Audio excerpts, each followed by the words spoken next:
Several councils in the UK are on the verge of bankruptcy due to loss of funding, overspending, overstretched services, and failed innovative initiatives. As a consequence, they are increasing council tax or reducing public services to deal with financial strain.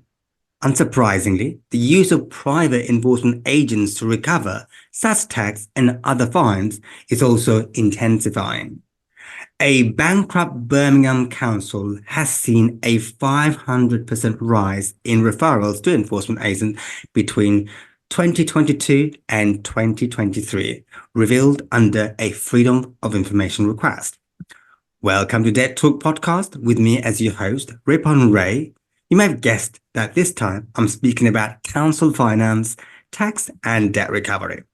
To navigate such an important topic, I have Helen Ganney, Debt Advice Manager of Christian Against Poverty, Russell Hamlin Boone, Chief Executive Officer of Civil Enforcement Association, and finally Chris Nichols, Chief Executive Officer of the recently formed Enforcement Conduct Board. My panelists are also to provide top tips to assist listeners with their journey. Before we get to the details of today's subject, let me get Helen from Christian Against Poverty to talk about councils and their finances from the perspective of the debt advice sector. Helen, you worked on behalf of your clients who have unimaginable debts, one of which is often council tax, and you offer your service nationwide through the UK churches. Since the introduction of the welfare reform, what have you seen and the types of measures that local council have taken to recover council tax? And what sort of cases have your debt advisors seen in terms of council tax recovery? Thanks, Ripon. Yeah, and thank you so much for having me on. So one of the impacts we've seen is that each council is able to set their own council tax reduction scheme. So completely dependent on how generous that is, impacts the amount of support a universal credit claimant can apply for, which obviously then has a direct impact on how affordable people on lower incomes will find their council tax bill. So we're increasingly seeing councils move to demanding the full year's tax amount rather than allowing a resident to simply catch up on the missed instalment, which does mean they're moving to enforcement a lot quicker. The increase in cost of living, accompanied by the lack of inflation-linked increases in benefits, has left so many people struggling to make ends meet, even without having to pay the cost of the enforcement agency fees on top of any missed payments. So in 2021, 28% of our new clients came to us with council tax debt, and that jumped to 60% in 2022. So over doubled, potentially as a direct result of the £20 uplift ending in September 21. And some councils are starting to move away from using enforcement agents entirely.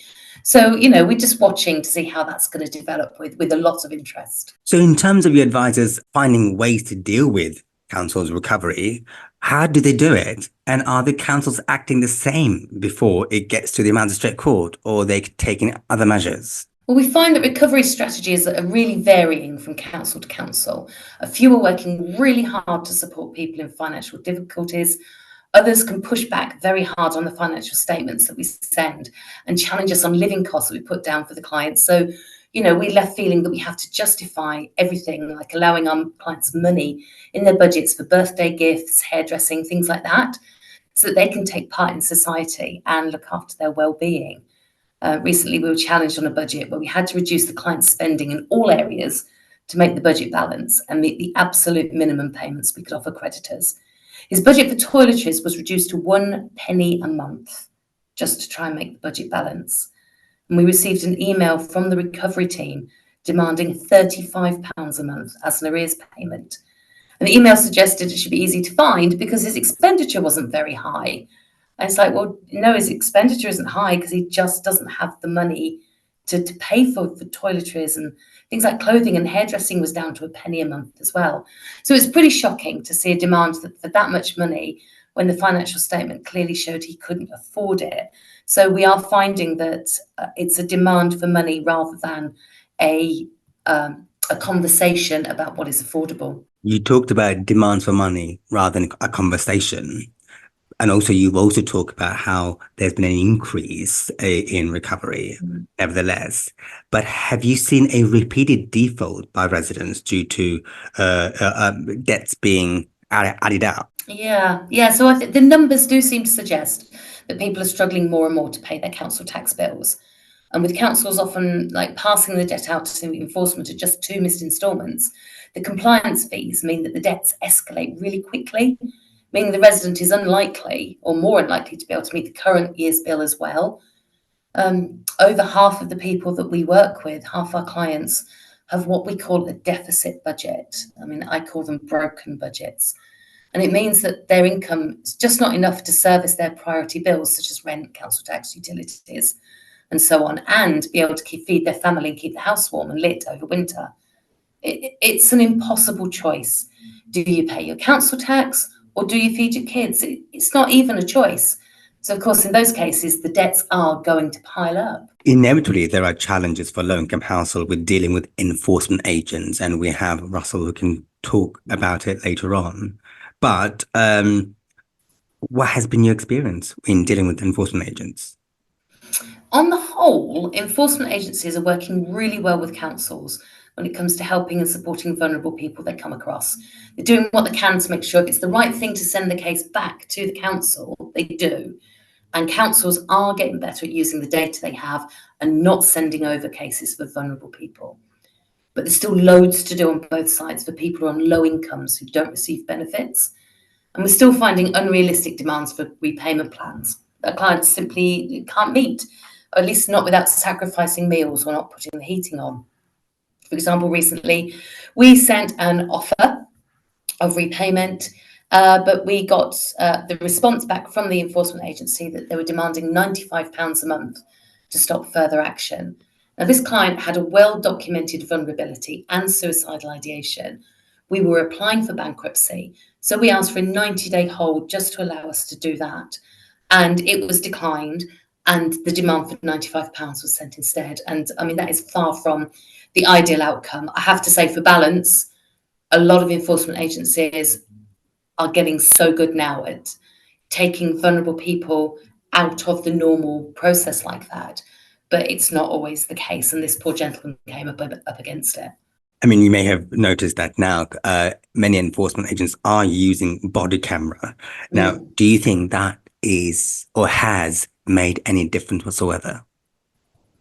I think it does offer a degree of security for the client, the agency, and the person who is the subject of the enforcement action, because it's knowing that there's another level of accountability. But what I'm not sure is that people who are receiving visits know that they've got the right to view the footage under GDPR, and all they need to do is email the enforcement agency to ask. So I'd like to see that information being passed to residents when they're visited to reassure them that they can see this back at, when they ask. Helen, I might as well be frank with you. Are you still seeing bailies behaving badly, or have we come to a happy ending situation in the world of council tax recovery? Well, I don't know if we'll ever come to a happy ending for everybody, but it is a mixed bag. Obviously, in our role of helping some of the most vulnerable people in the UK with the problem debt, we do hear a lot of stories, some of it demonstrating really poor behaviour, but also some of it really inspiring.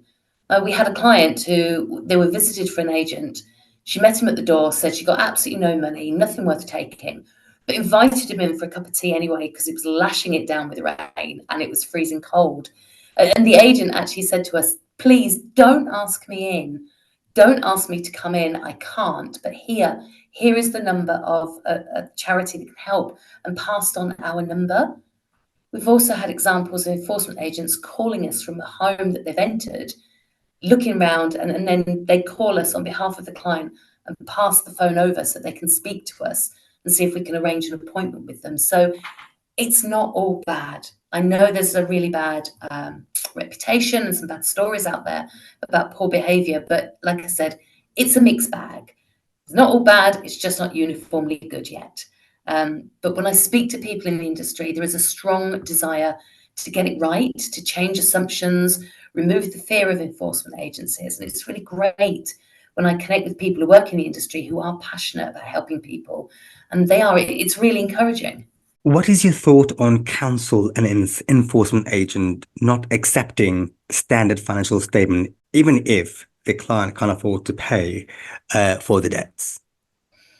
I think my first thought, my major thought is why? Why are we not getting this accepted? Especially when vulnerability and deficit budgets are such a concern for the people I get to meet. They're saying all the right things. I'm hearing great work and policies coming into place, but we do still find our offers being rejected. We had one recently where the client had a significantly reduced financial statement. We were only budgeting £14 a week for groceries and essentially nothing for anything other than their fixed expenditure. So when we sent an offer of payment, the enforcement team responded to our offer simply saying they'll accept £37 and the maximum we were able to offer was 18. We challenged it back and they stated that the minimum they could accept for personal benefits was £30. And that was it. There was no budging them. So I guess my thoughts are treat each case individually. Look at the financial statement, not just the offer, but look where the cuts have had to be made to this person's expenditure to be able to make that offer. You know, use the standard financial statement as a whole, the way it's been designed, because yes, it does allow for what a lot of people in recovery and enforcement industries think as non-essential expenditure, such as hairdressing, such as gifts.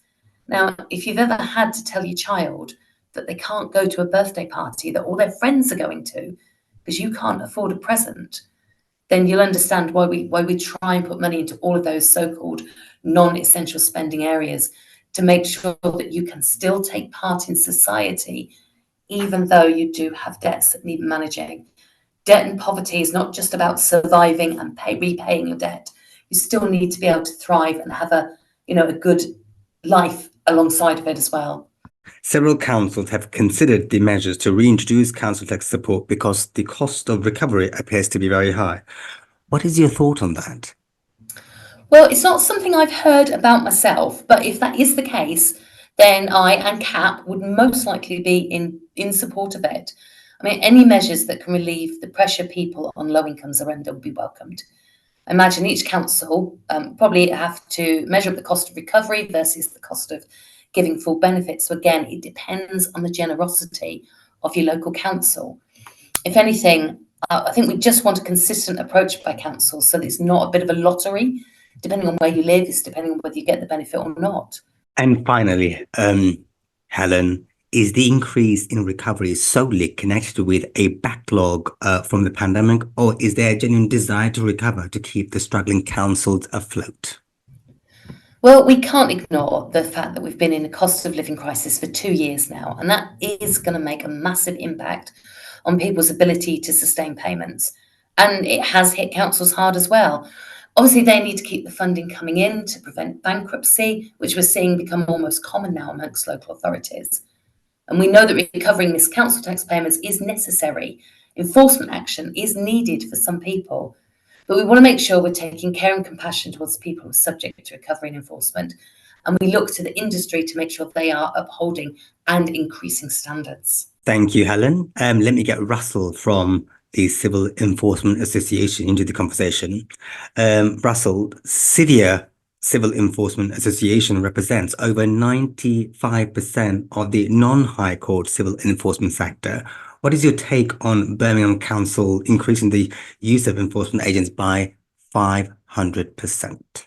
Birmingham City Council issued a Section 114 notice. That effectively means that it's got extreme restrictions on its spending.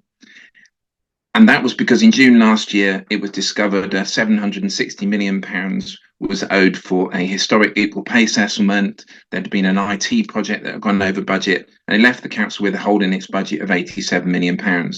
And there are several similar councils in similar financial straits, including my own local council, Somerset, that's got a deficit budget of £100 million. And we have to remember that in England and Wales, there's £5.5 billion of uncollected council tax arrears.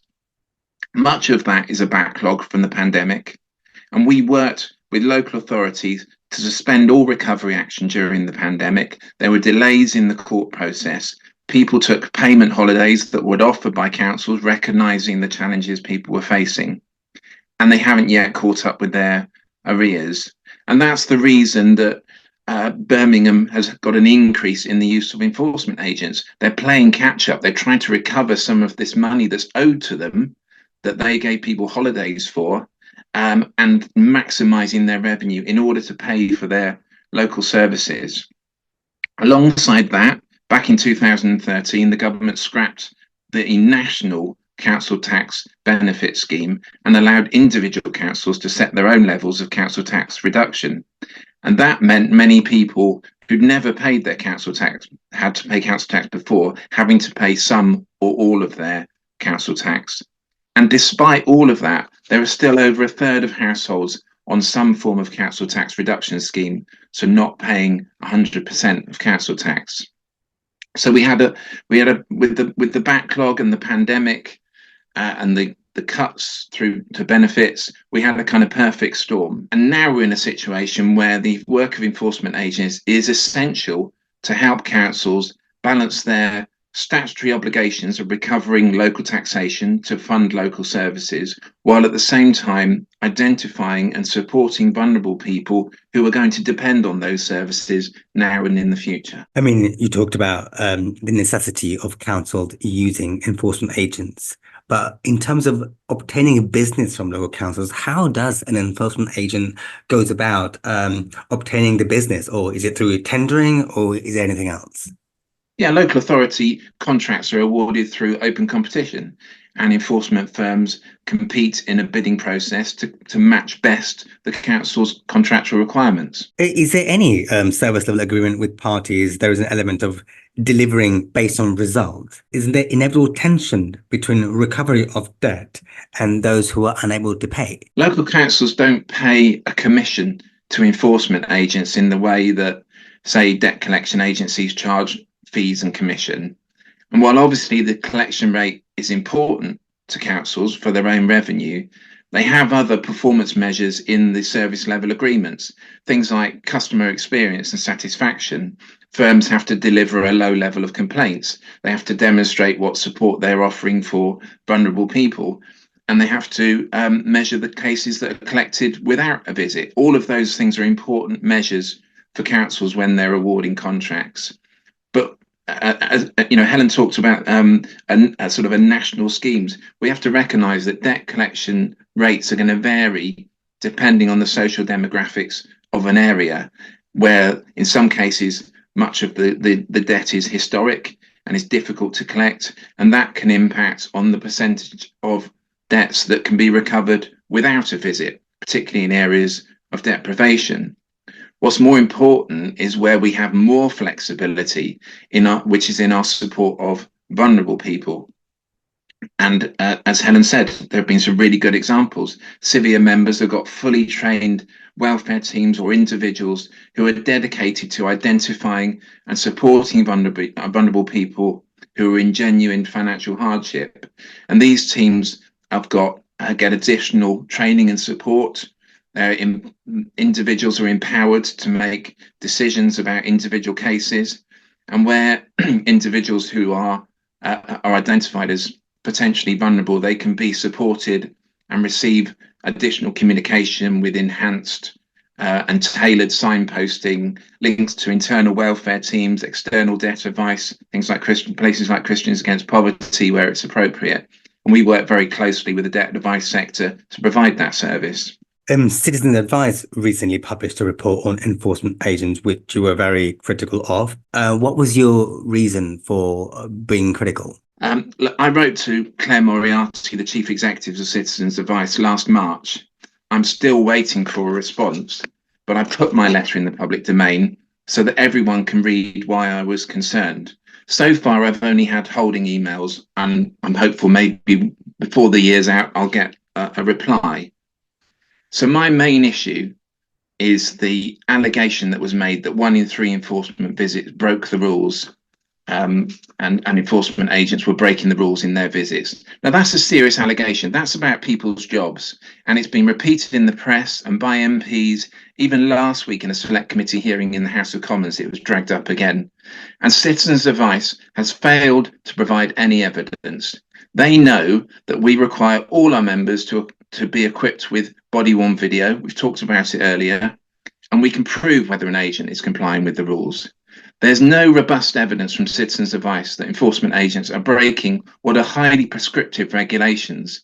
And the nature of those regulations means that it's extremely difficult for enforcement agents to break the rules undetected.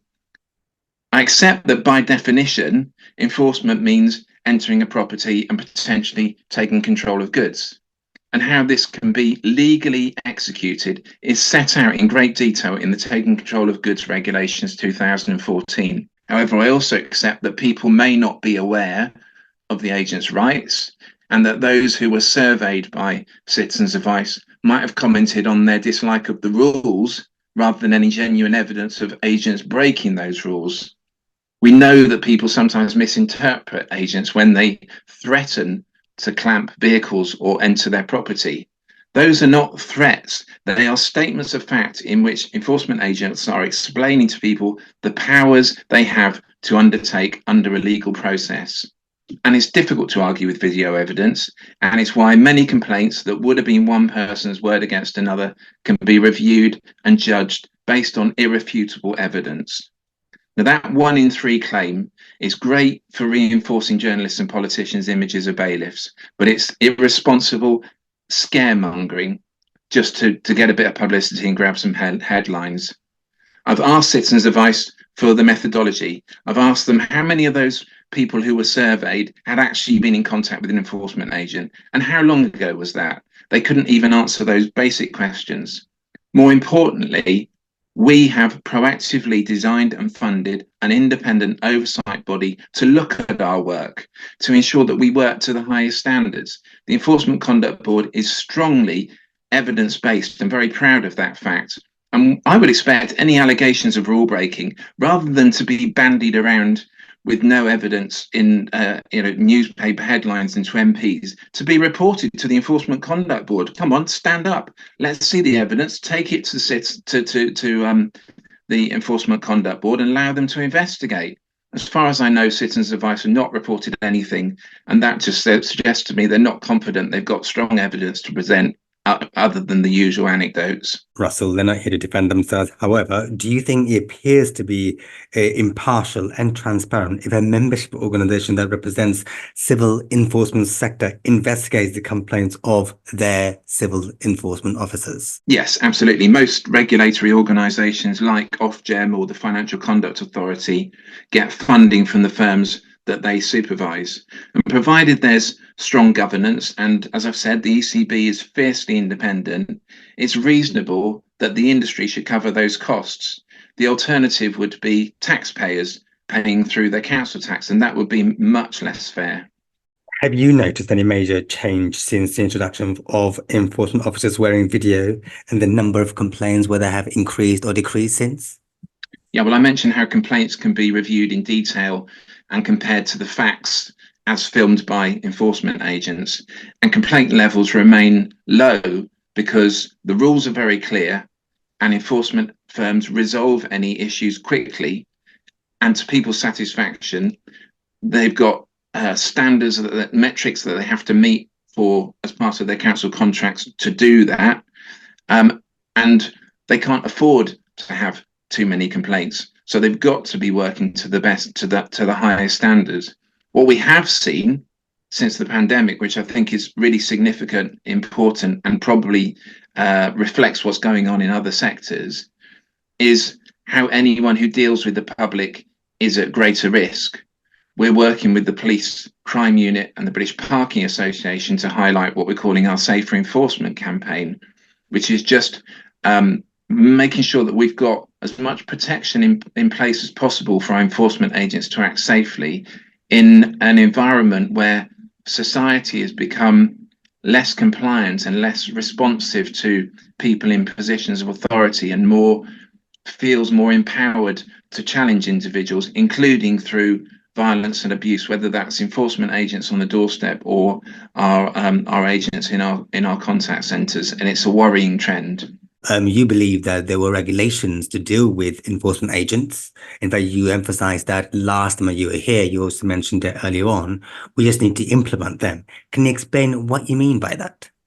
Yeah, That's not exactly what I said or what I meant. My issue is in two parts. First, the regulations and standards were written 10 years ago and they don't reflect modern enforcement practices. They're basic and simplistic, and people with limited knowledge base their understanding of our work on what they read in the standards. Secondly, there's no independent voice to speak to the truth. I'm going to say things about my industry and people will say, well, you would say that because they pay you. The debt advice sector are going to say things about the industry because they see things through a narrow prism of a certain group of people. So we're constantly defending ourselves against criticism based on anecdotes, some of which predate the 2014 regulations. Now, we've addressed both of these issues by supporting the establishment of independent oversight in the Enforcement Conduct Board, and we'll be working with the ECB and the Ministry of Justice to draft new national standards which do more accurately reflect the work that we do and how we do it.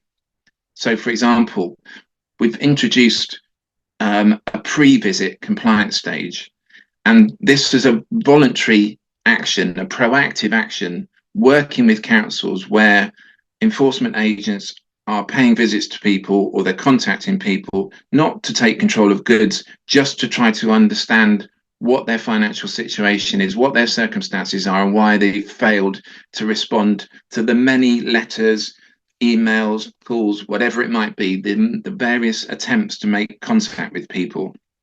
And that pre-compliance stage is not funded. It's not part of the official regulations, so there's no fee applied to that stage. So there's a cost to firms, but it's a huge benefit to councils, because during that stage you can engage with people in debt, you can identify their vulnerabilities, you can look at their income and expenditure, you can find ways to maximize their income, look and see whether there are benefits they're not claiming, and ensure that if we do set up repayment plans, they are sustainable. There's an argument that says that we'll never have affordable repayment plans because it's a priority debt. We can't allow people to pay £1 a month forever because that's not fair on everybody who does pay their council tax. It will always be a challenge for people to meet their council tax repayments, and that's why we have council tax reduction schemes to make sure that those people who are struggling to pay are supported by the council, and those people who are deliberately not paying are subject to the powers of enforcement. So there's a strong economic as well as an ethical case for the use of enforcement agents where it's responsible and where we're working in partnership with councils. Thank you, Russell. This is the perfect place really for me to get Chris Nichols from the Enforcement Conduct Board to get involved. Chris, on a nutshell, what would the remit of the Enforcement Conduct Board?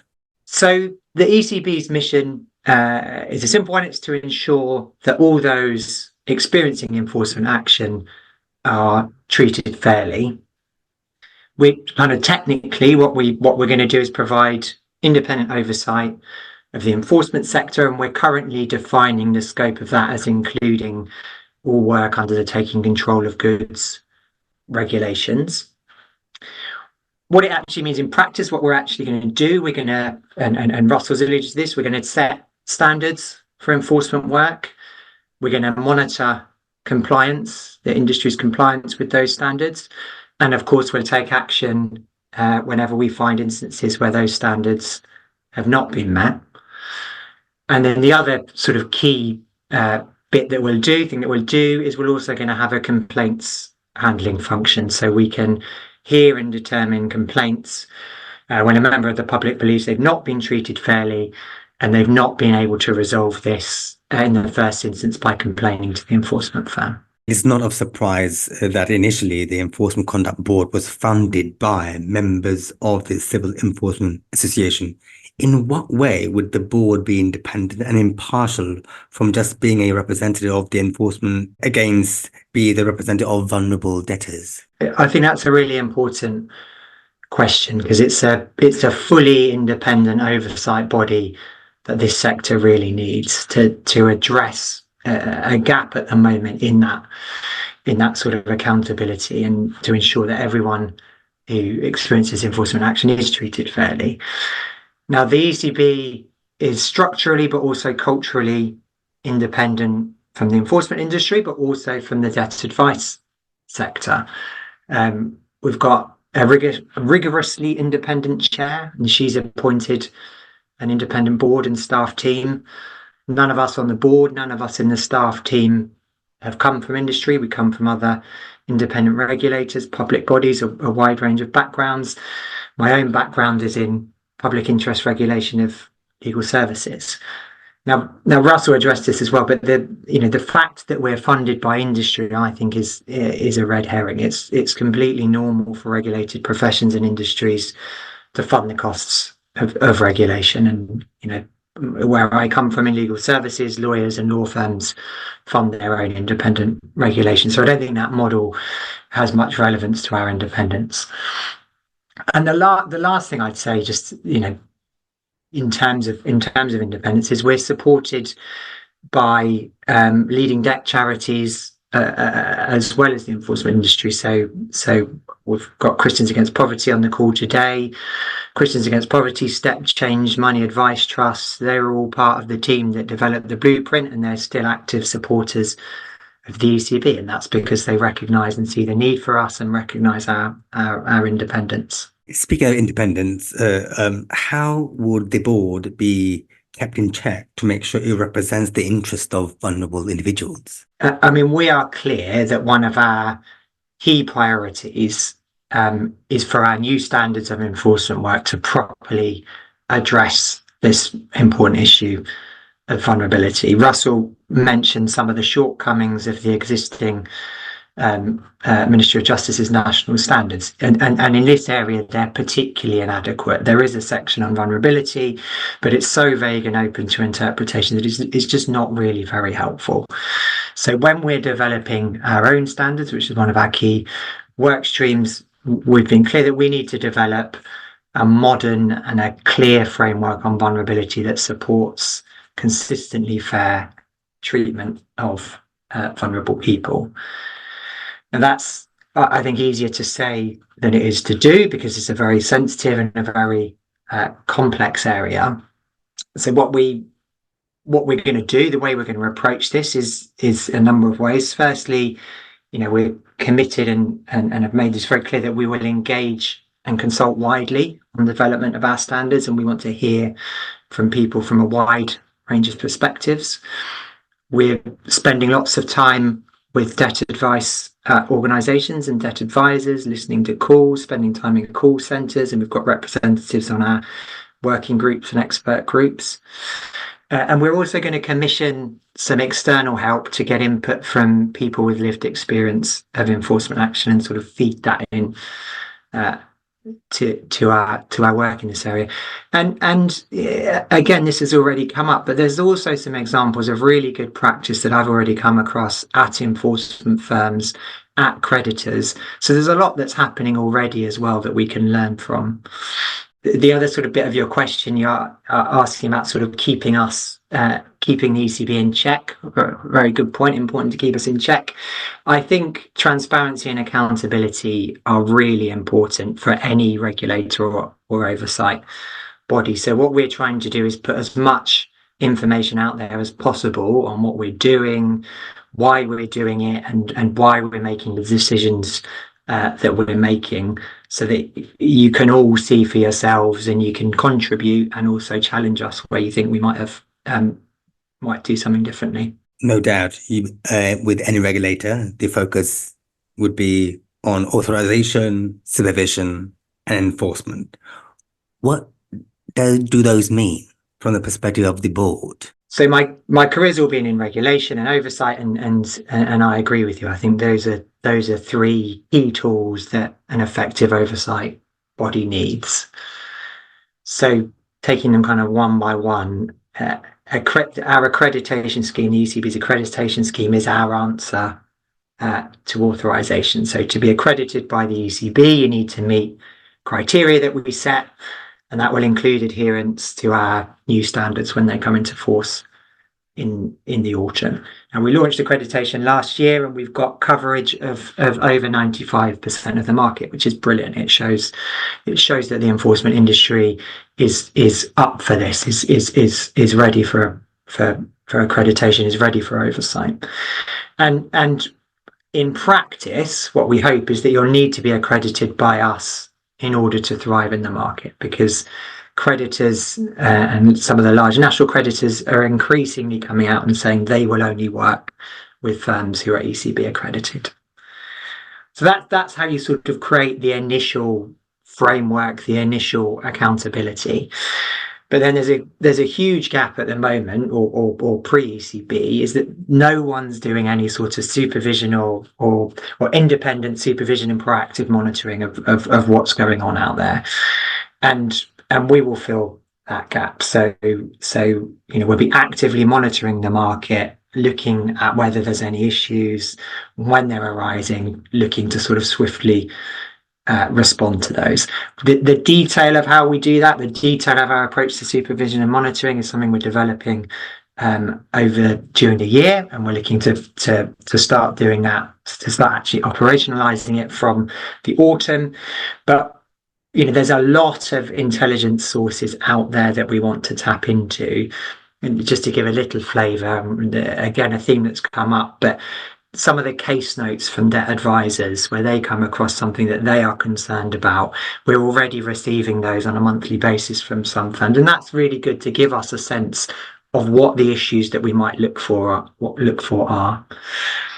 And then the last bit, enforcement. In my view, enforcement should always be reserved only for the most sort of serious or persistent non-compliance. It's never something you should resort to in the first instance, and so you'd hope that it would be very rare, but it's essential that you have those powers and that you do deploy them where needed.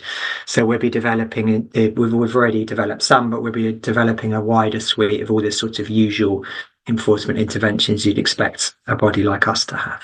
Board has been functioning for a few years now, and how are we to see the board fully functioning, and are there financial, legal or parliamentary issues that we need to consider before it is fully functioning to properly regulate the enforcement market? You say we've been functioning for a couple of years. I mean, last year was our first kind of fully operational year. So I came on board 10 months ago in March last year, and when I did, I was the first member of kind of executive staff, and through the course of the year we brought in a team now, and we're currently working hard, full steam ahead, to launch our new standards and to start proactive monitoring and supervision that I've talked about from autumn this year. We're also developing our complaints handling process, and that should become operational shortly afterwards, or around the same time. So by the end of this year, by the end of 2024, we'll be doing all the core things that we were set up to do, and I'm confident that people will really start to feel the benefits of independent oversight in this area. Now, all of this we're doing and we'll achieve without having statutory powers. And that model, I believe, will work because we've got a lot of industry and we've got over 95% coverage of the market. And as I said, we've got creditors making sure that being accredited by the ECB isn't a nice to have, it's a business imperative. If you want to thrive in this market, you want to be accredited, you need to be accredited. And equally, if you lose your accreditation, if we take it away or if you walk away, it will be harder for you to survive in the market. So, we don't have statutory powers, but we do have teeth, we will have influence, and we will bring about change. All of that said, we do believe that giving ECB some targeted statutory powers would enable us to be kind of swifter, more efficient in pursuing our mission. So when the Ministry of Justice conducts its review this year of whether the ECB should have statutory powers, we will be saying that we think some fairly limited targeted powers will be a proportionate way to give us that ability to be swifter and more efficient in pursuing our mission whilst maintaining our independence and our sort of fleet of foot. But what we have to remember is, even if we and I think others agree, and I think there's lots who share that view, if we can persuade government to do that, to give us those targeted statutory powers, it's still going to take a while to bring that in. And what we can't do, I don't think any of us can afford to do, is pause and wait for that. There's so much we can do with this model, and we have to continue to do that and to drive change in the meantime, while separately arguing for and hoping that some statutory powers come further down the line. I mean, from your analysis of the enforcement sector, where do we need to improve to make the enforcement sector fit for purpose? To work out what improvements are needed, I think first we need to have a clear understanding of what we should all expect from modern and fair enforcement. And that's exactly what we're seeking to do in developing our new standards for enforcement work. So that's one thing you need. You then need to do research, supervision, monitoring, as I've talked about, to assess how often, when, and how those standards are or are not being complied with. Again, that's in train. So that's a kind of long way of saying that at the moment, I'm not in a position to say on the basis of any evidence where the specific improvements are needed.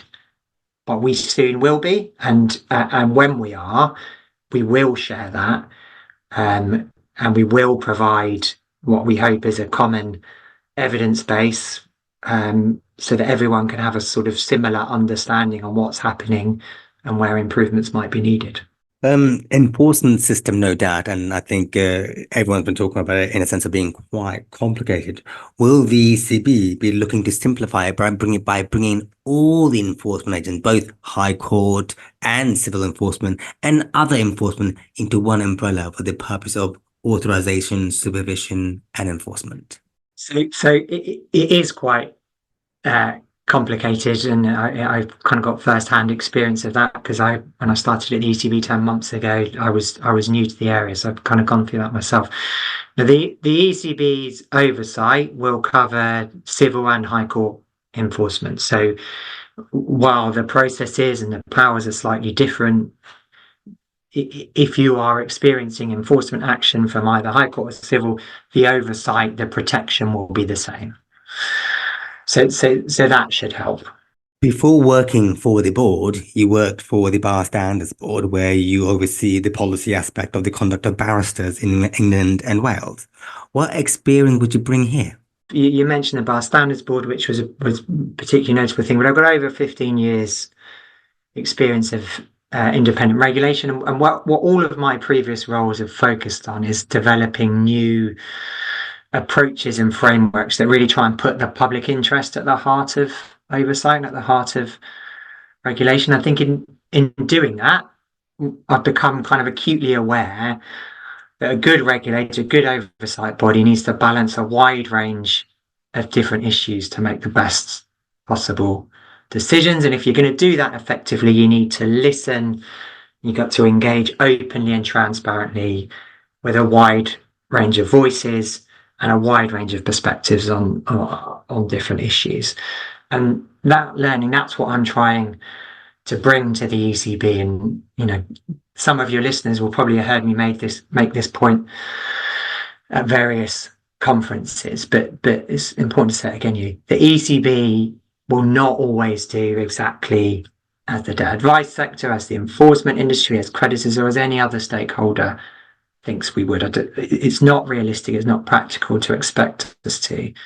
But what the commitment I do want to make is that what we will always do is to engage and to listen with an open mind, not shy away from difficult conversations, and to explain how we've taken those different views and your views into account and why we've made the decisions that we have. And finally, Chris, what is the next step for the board?